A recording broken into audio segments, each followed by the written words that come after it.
From the very beginning of his teaching to the world, His Holiness Maharishi Mahesh Yogi has explained the unity of all religions, and that in the original teaching of every religion was the knowledge of how to transcend and experience the light of God in one's own self. But over time, this teaching is lost in the world, and all that remains is the outer body of the religion, without the inner spirit, which is the direct experience of the light of God, which is within every human being. Recently, Maharishi made some interesting comments about religion during a press conference. There was a question from the president of a religious college in Houston, Texas, in the United States. And he said basically, there's nothing that can be done about sin. That sin is inevitable in human life, and there is no way of changing the reality of our world because of this fact. Maharishi responded as follows to this remark of this president. I would draw a line. Total is virtue, partial is sin. Because what you are sinning is, total natural law is available to you, but you are not participating. If religion has a meaning, then it should keep away from sinning. That means it should keep away from fragmentation. The message here is, be in the total light of God. Be in the total light of God. That religion is useless and poison, which says sin is inevitable. Whosoever is thriving in that religion, it's sin. One takes to religion not to remain wrapped up in sin. No. Religion is for being in the light. Devotion to God and sin, they don't go together. That religion is a poison 1,000,000 times, one would say like that. If religion is sin, then nobody would like to be a religious man, a sinner. And if you want to be, you have your open doors to hell. And then Maharishi asked, had he actually understood the comment correctly, that sinning is inevitable. It was hard for him to believe that anyone, let alone a religious person, could make such a remark. So he said, then it's all right. When you go towards the light, only increase of intensity of light is expected. If you go on the path of God, you don't expect darkness to increase. And if your guide tells you that it is inevitable that you have to suffer when you take to religious life, abandon that religion. Your life is more precious. That religious head, whosoever he may be, he is leading you to hell. How does it come about that over time, a religious teaching that begins by giving the light of God in the direct experience of its followers, finishes up speaking of the inevitability of sin and therefore of suffering in the world? Maharishi explained this in a beautiful text in this publication called World Government News. It came out in 1979. In this section of this World Government News issue, Maharishi shows how there is a change in time between 100% natural law being lived, and then it declines to 75% natural law being lived by human beings, then 50%, and finally 25% of natural law being lived, even descending from 25% down to basically zero, and then in one generation, we see here on the right, what Maharishi calls the great leap of natural law in one generation, when it goes from 0% back to 100% in one generation. So this is the natural cycling of time. There is a time when the people live 100% natural law, total natural law, so that their whole life is on the level of the light of God, and every thought and impulse of life is in the evolutionary direction, in harmony with cosmic intelligence, with divine intelligence. But with the long passage of time, this 100% declines, and as each step of this decline, 100 to 75 to 50 to 25, Maharishi explains different religions come up in the world, and those guide the human race at those different levels of natural law being lived. Maharishi says in the text, natural law and the evolutionary perspective of religious codes. As long as 100% value of natural law is lived in daily life, people spontaneously act in accord with natural law, or in the language of religion, they act in accord with the will of God. And in the language of science, they live in a state of perfect physiological, psychological, sociological, and ecological integration, ideal mental and physical health. No specific code of conduct is needed. The infinite potential of life, the field of all possibilities, is owned in the awareness of everyone. And then Maharishi quotes the Bible, even the wind and the sea obey him. This heritage is spontaneously passed on from generation to generation. And the age has a name, the age of enlightenment. Consciousness on both levels, individual and collective, is in perfect accord with natural law, and therefore every aspect of life is evolutionary. Society is ideal and nations invincible. The family of nations enjoys perfect health in every way. The administration of society is so perfect and automatic that it is almost unseen, as is the case in nature, in which every impulse is evolutionary.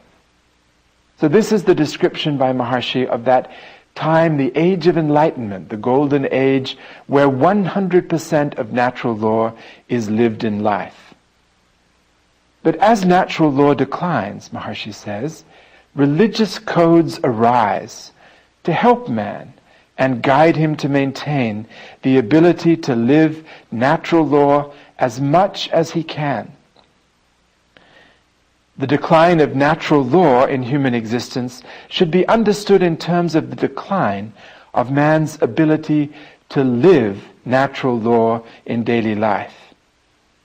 As natural law continues to decline through the passage of time, man's ability further deteriorates, and he ceases to be capable of living up to the full value of the religious code. Diluted or simplified expressions of the religious code in the form of codes of different sects of the same religion arise in response to the need of the time. By the time natural law is expressed in its zero value in daily life, it has reached the lowest limit of its extreme range. The acceptance of suffering by religion is the indication of the complete decline of natural law in daily life. But here is the good news. Thence comes the point of return. The beauty is that at this point in time, the total value of natural law is in its pure potentiality, or completely latent form. It awakens to its own nature in its pure potentiality. And then the full potential of natural law immediately begins to express itself in daily life. This is the great leap of the nature of natural law within itself, from its 0 level of expression to its 100% level of expression in practical life. The great leap at one time in one generation. And fortunately, this is this generation, our generation. And then Maharishi says, glory to God, Gurudev, Jai Gurudev. There is a comment also at the bottom of this page which is very revealing. It says, when expounding the value of natural law, Maharishi always delights in upholding the dignity of all religions, their founders and leading exponents, because they are the ones who, in their time, provided a definite guideline to the confused mass of humanity regarding their sense of right and wrong. Every religion is the highest possible expression of natural law in its time, Maharishi says. Today, when the swing of natural law is taking a great leap to express its full potential in daily life, it is clear that the grand cycle of the expressions of natural law can never be forgotten. The history of the rise and fall of natural law, and with that the rise and fall of religions, can never be forgotten. It is all this taken together that expresses the full value of natural law in the eternal continuum of life. What we find today is that after thousands of years of the different religions of the world, all of them seem to be suffering from the problem that the original teaching of the religious founders has been lost over time. Maharishi explains this. He explained right from the very beginning of the movement. He explained it in his book, The Science of Being and Art of Living, 40 years ago. Maharishi said that the word religion comes from the Latin infinitive religare. Re meaning back, ligare meaning to bind, or that which binds one back. The purpose of religion is to bind man back to his source, to his origin. Religion is a way, or at least it should be a way, to raise the consciousness of man to the level of God consciousness, and the human mind to the level of divine intelligence or universal cosmic mind. The purpose of religion is to attune the individual life to the laws of nature, so that it flows naturally in the stream of evolution. Maharishi goes on to say that the different religions now have basically left the outer body, but not the inner spirit. They give the do's and don'ts and rituals and dogmas, but in reality, that spirit inside the religion has departed. And that is why the followers of the different religions are experiencing suffering. He said it doesn't mean that religious values don't have any value, religious rituals don't have any value. The ritual and dogmatic aspects of religion are certainly necessary, because for the soul to exist, so must the body. Their value is that they constitute the body of religion for the purpose of providing an opportunity for the spirit of religion to guide the destiny of the people. The rituals of the various religions represent the body, and the practice of directly experiencing the state of being, the light of God within, represents the spirit. Both are necessary and should go hand in hand, and one will not survive without the other. The purpose of religion, Maharishi says, should not only be to indicate what is right and wrong. To fulfill its purpose, it should elevate man to a state of life where he will choose only what is right and will, by nature, avoid what is wrong. The true spirit of religion is lacking if it merely lays down what is right or wrong and creates the fear of punishment in hell and the fear of God in the minds of men. The purpose of religion should be to take away all fear. It should not seek to achieve its purpose by instilling a fear of the Almighty. So these are Maharshi's expressions.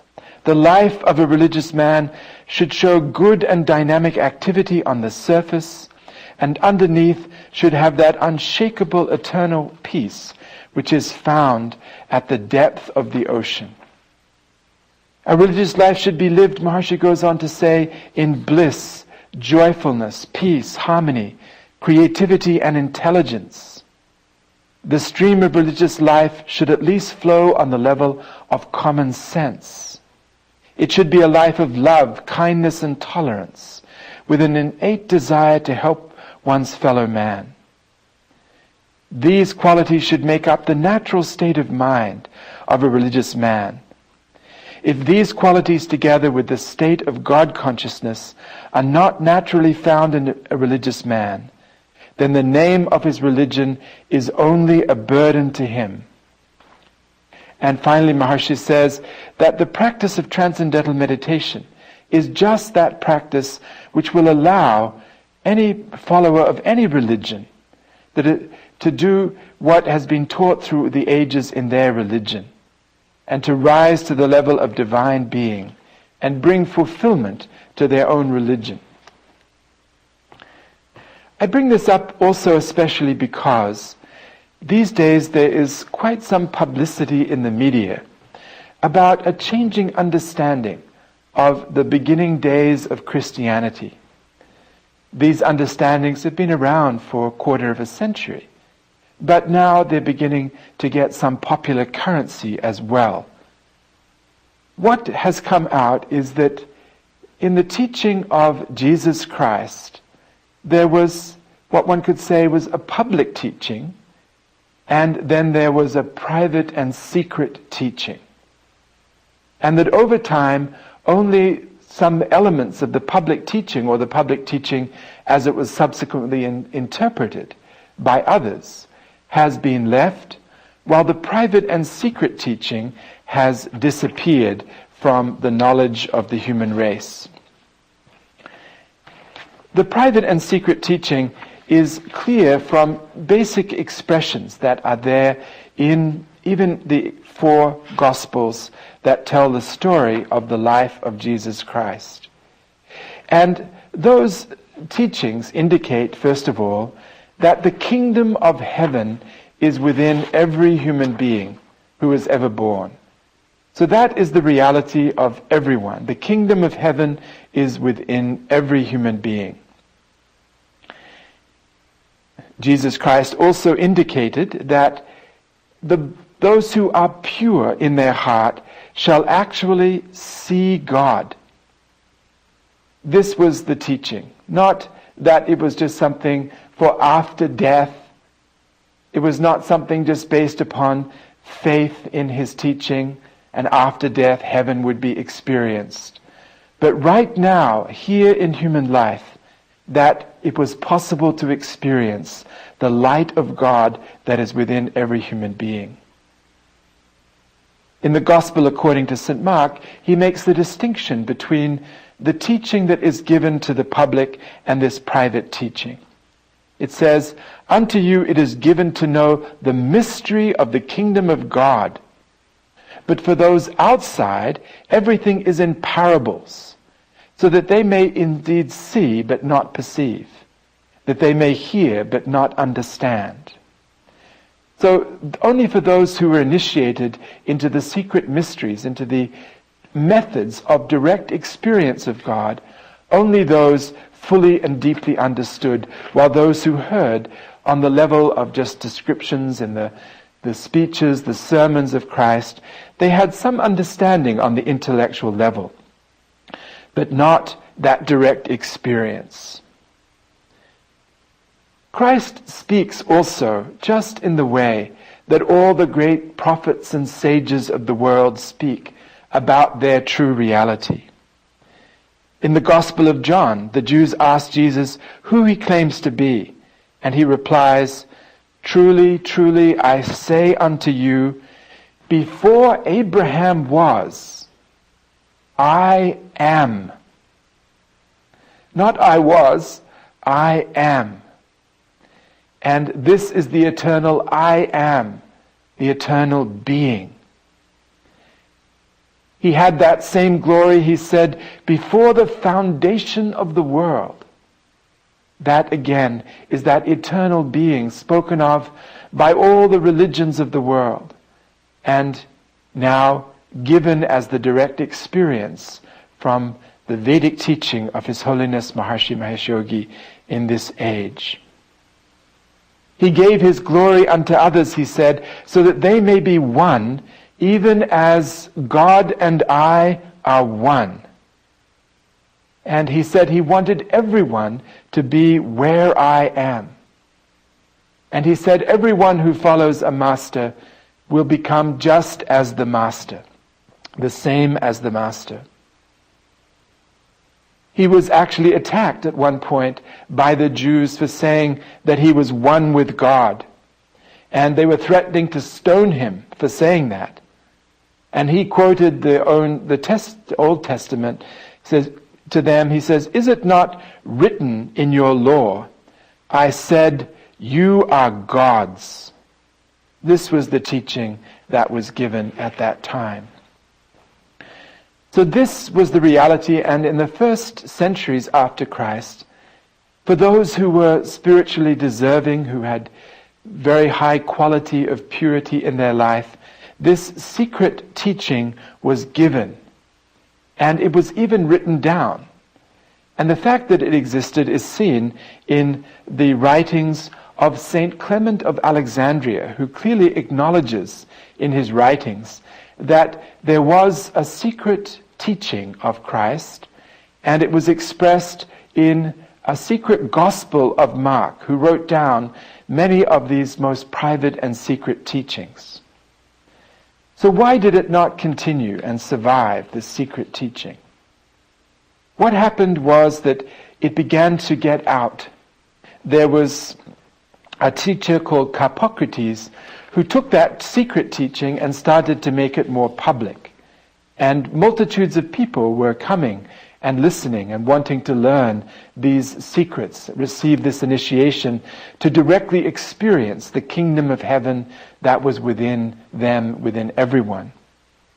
The church fathers at that time became very distressed by this spread of this secret teaching, and especially because, it seems, they felt that this was going to lead to the loss of the control of the church and its followers for those fathers of the church, those leaders of the church.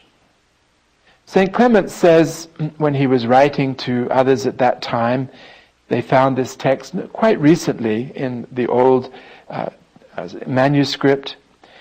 This Mark, this disciple of Peter, he took the initiation of the hearer, the different people, in the innermost sanctuary of truth, which has been hidden 7 times. That was an interesting expression in itself, like the 7 states of consciousness. And he left his writing to the church in Alexandria, where it was extremely carefully guarded, being read only to those who had been initiated into the great mysteries. But when it got out, then they decided to publicly deny the existence of this secret teaching. And over time, in order to politically command the church, the fathers of the church began more and more to ignore and then to treat as heresy the idea that the light of God could be experienced by anyone by virtue of these secret initiations into these mysteries, as they were called, to give the experience of the light of God within. Incidentally, those mysteries involved the use of a word or sound. So this is very interesting to see this bifurcation in the church, which eventually led to the actual declaration as heresy, the very most essential teaching that Christ gave at that time in the world.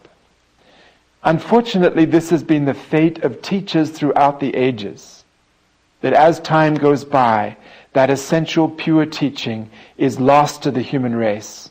All that is left is the outer body of the religion, the do's and don'ts and rituals, while the inner experience, which was the essence, the core of the teaching of that great leader of religion, is lost to the world.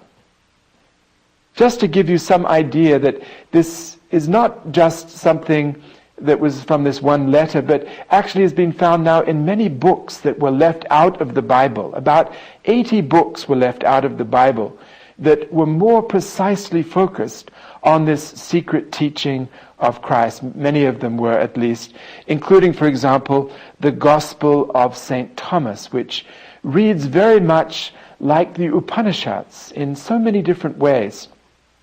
It reads like Bhagavad Gita. It reads like all of the essence of supreme wisdom of life.